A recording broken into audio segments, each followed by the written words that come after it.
জাহাঙ্গীরনগর বিশ্ববিদ্যালয় রাজধানী ঢাকা থেকে ৩২ কিলোমিটার দূরে ঢাকা-আরিচা মহাসড়কের পশ্চিমে অবস্থিত।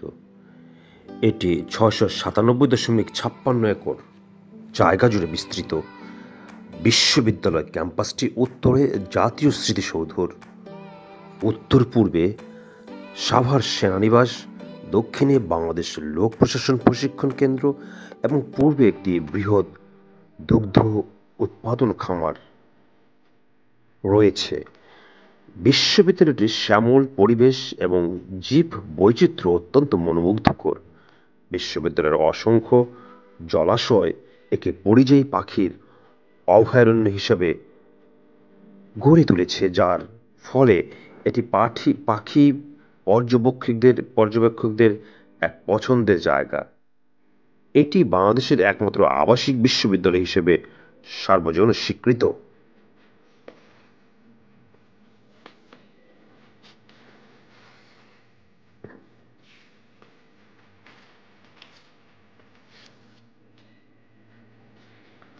জাহাঙ্গীরনগর বিশ্ববিদ্যালয় বাংলাদেশের একটি অন্যতম এবং একমাত্র পূর্ণাঙ্গ আবাসিক পাবলিক বিশ্ববিদ্যালয়।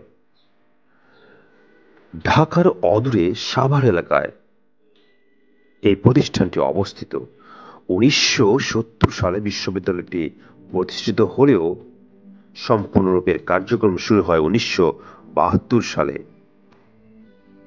এই বিশ্ববিদ্যালয়ে কলা ও মানবিকী, গাণিতিক ও পদার্থ বিষয়ক, সমাজবিজ্ঞান, জীববিজ্ঞান, ব্যবসায় শিক্ষা ও আইন অনুষদ এবং ৪টি ইনস্টিটিউট রয়েছে। জাহাঙ্গীরনগর বিশ্ববিদ্যালয়ের বর্তমানের উপাচার্যের নাম ডক্টর ফারজানা ইসলাম।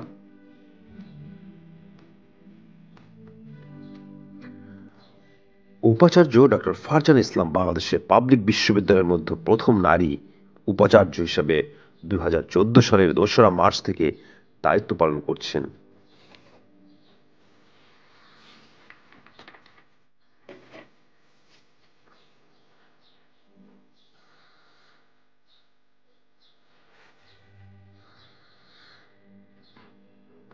(১৯৭০ সালে জাহাঙ্গীরনগর মুসলিম বিশ্ববিদ্যালয় প্রতিষ্ঠিত হয়। ১৯৭৩ সালে এটির নামকরণ করা হয় জাহাঙ্গীরনগর বিশ্ববিদ্যালয়। ঢাকা শহরের মুঘল আমলের নাম জাহাঙ্গীরনগর থেকে এই নামকরণ করা হয়। প্রথম ব্যাচ ১৫০ জন ছাত্র নিয়ে ৪টি বিভাগ চালু হয়। বিভাগগুলো হচ্ছে অর্থনীতি, ভূগোল, গণিত এবং পরিসংখ্যান। ১৯৭১ সালে ১২ জানুয়ারি তৎকালীন পূর্ব পাকিস্তানের গভর্নর জাহাঙ্গীরনগর বিশ্ববিদ্যালয় উদ্বোধন করেন। তার আগে ১৯৭০ সালের ২৪শে সেপ্টেম্বর বিশ্ববিদ্যালয়ের প্রথম উপাচার্য নিযুক্ত হন অধ্যাপক মফিজ উদ্দিন। পরবর্তীতে বিভিন্ন সময়ে এই বিশ্ববিদ্যালয়ের উপাচার্য হিসেবে দায়িত্ব পালন করেন প্রখ্যাত কবি সৈয়দ আলী আহসান, লোকসাহিত্যবিদ মাজহারুল ইসলাম, লেখক জিল্লুর রহমান সিদ্দিকী, আফম কামাল উদ্দিন, আমিরুল ইসলাম চৌধুরী, অর্থনীতিবিদ আব্দুল বায়েস, আলাউদ্দিন আহমেদ খন্দকার, মুস্তাহিদুর রহমান প্রমুখ। এই বিশ্ববিদ্যালয়ে আরো শিক্ষকতা করেছেন অধ্যাপক সুনীল কুমার মুখোপাধ্যায়, লেখক হায়াত মাহমুদ, লেখক হুমায়ুন আজাদ, নাট্যকার সেলিম আল দীন, কবি মোহাম্মদ রফিক, অধ্যাপক মুস্তফা নুরুল ইসলাম, আবু রুশদ, মহিউদ্দিন, রাষ্ট্রবিজ্ঞানী দিলারা চৌধুরী, ইতিহাসবিদ বজলুর রহমান খান, অর্থনীতিবিদ ও রাজনৈতিক ব্যক্তিত্ব আনু মোহাম্মদ প্রমুখ।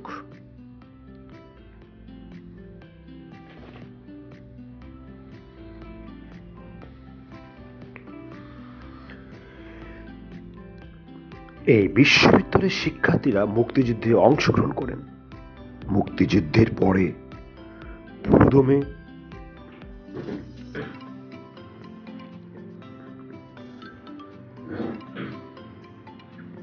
একাডেমিক কার্যক্রম শুরু হয়।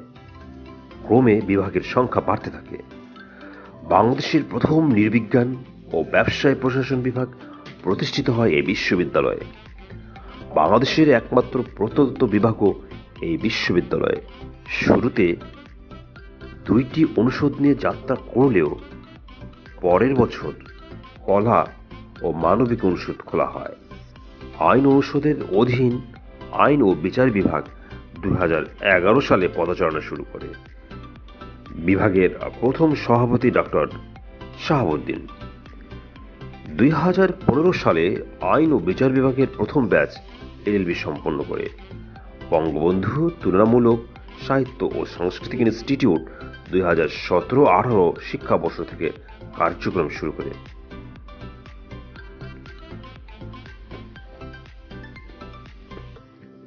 বর্তমানে বিশ্ববিদ্যালয়টিতে অনুষদ সংখ্যা বাংলাদেশের অনুষদ সংখ্যা 6টি। বাংলাদেশের স্বায়ত্তশাসিত প্রধান বিশ্ববিদ্যালয়গুলোর মধ্যে ছাত্র সংখ্যায় এটি ক্ষুদ্রতম।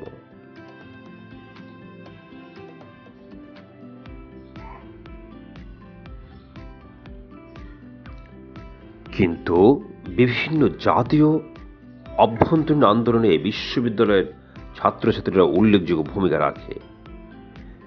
এরশাদ সরকারের আমলে শিক্ষা আন্দোলন ও 1990 সালের স্বৈরাচার বিরোধী গণ আন্দোলনে ছাত্ররা অংশগ্রহণ করে।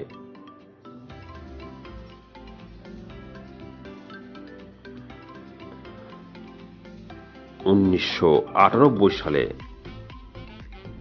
ধর্ষণের দায়ে অভিযুক্ত ছাত্রলীগ নেতা মানিক ও তার সঙ্গীরা শিক্ষার্থীদের আন্দোলনের মুখে বিতাড়িত হয়। পুনরায় প্রত্যাবর্তন করলে 1999 সালের 2রা আগস্ট তারিখে শিক্ষার্থীদের এক অভ্যুত্থানে ওই অভিযুক্তরা পুনরায় বিতাড়িত হয়। এই আন্দোলন দক্ষিণ এশিয়ার বৃহত্তম যৌন নিপীড়ন বিরোধী আন্দোলন বলে পরিচিত। পরে 2005, 2006, 2008 ও 2010 সালে বিশ্ববিদ্যালয়ের 4 শিক্ষকের বিরুদ্ধে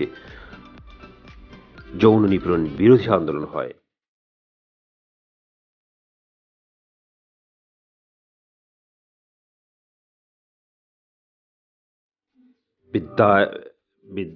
বিদ্যায়নিক পরিসরে বিশ্ববিদ্যালয়ের শিক্ষক ও শিক্ষার্থীদের কর্মকাণ্ড উল্লেখযোগ্য।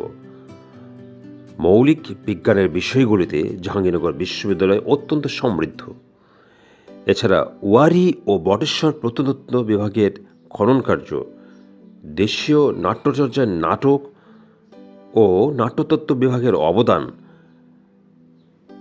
বিদ্যায়তনিক নৃবিজ্ঞান চর্চায় নৃবিজ্ঞান বিভাগের পথপ্রদর্শন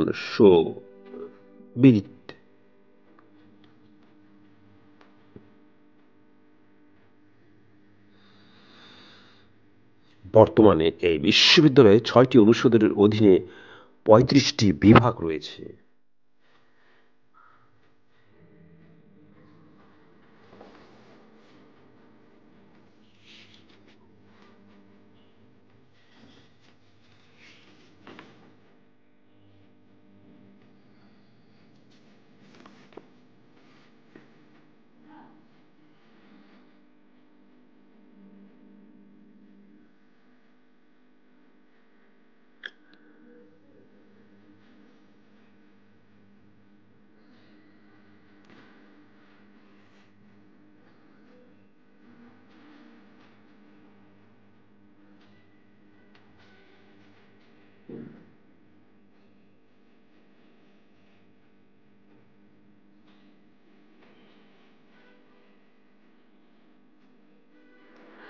স্থপতি রবির হুসাইনের তত্ত্বাবধানে এই বিশ্ববিদ্যালয়ের নতুন কলা ভবনের সম্মুখে 1952 সালের ভাষা আন্দোলনের ও 1971 সালের মুক্তিযুদ্ধের প্রতীক হিসেবে 52 ফুট ব্যাস ও 71 ফুট উচ্চতা বিশিষ্ট বাংলাদেশের সবচেয়ে উঁচু শহীদ মিনারটি অবস্থিত।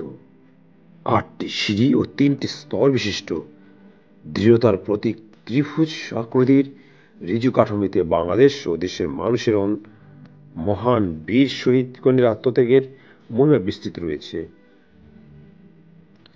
8টি সিঁড়ি বাংলাদেশে অভ্যুদয়ের 8টি তাৎপর্যপূর্ণ বছর: 1947, 1952, 1954, 1962, 1966, 1969, 1970 ও 1971 সালগুলোর এবং 3টি স্তম্ভের, একটি বাংলা ভাষা সাহিত্য সংস্কৃতি ও অপর 2টি মাটি ও মানুষ এবং স্বাধীনতার সার্বভৌমত্ব, অর্থনৈতিক মুক্তি ও গণতান্ত্রিক চেতনার প্রতিনিধিত্ব করে।